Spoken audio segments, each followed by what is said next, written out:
साधा आणि सोपा प्रश्न आहे. मगापासून आर्थिक अडचणीत असल्याने आपण पगार देऊ शकत नाही किंवा मानधन देऊ शकत नाही, आकृती बंद करू शकत नाही. उत्तर ठीक आहे, समजू शकतो. पण अध्यक्ष महाराज, आपण 24 फरवरी 2026 ला मंत्री महोदय बैठक घेतली. त्या बैठकीचं इतिवृत्त मी अध्यक्ष महोदयांना पाठवलं. इतिवृत्तात आपण मान्य काय केलं की दर महिन्याला त्यांचं 10,000 रुपयाचं मानधन हे दर महिन्याला देऊ.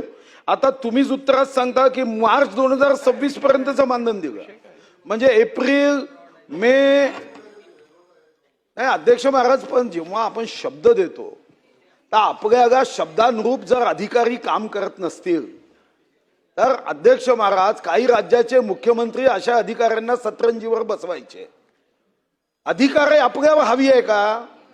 तुम्ही जर शब्द देता आणि तुम्ही शब्द देताना माझ्या छातीवर महादेव भगवान असतात, महादेवाच्या समोर तुम्ही शब्द देता आणि आता तरी कमीत कमी आश्वासन द्या की दर महिन्याला ते 10,000 रुपये मानधन तर द्या.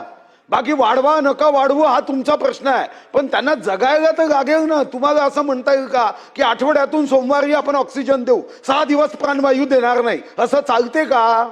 मग त्यालाही पोट आहे ना. तर कमीत कमी आता तुम्ही आश्वासन द्या की दर महिन्याला ते दिलं जाईल. दिल्या गेलं नाही तर मंत्रिपदाचा मी राजीनामा देईल अशी घोषणा कर. सुधीर भाऊंची व्यवस्थापन होईल, काय अडचण येणार नाही.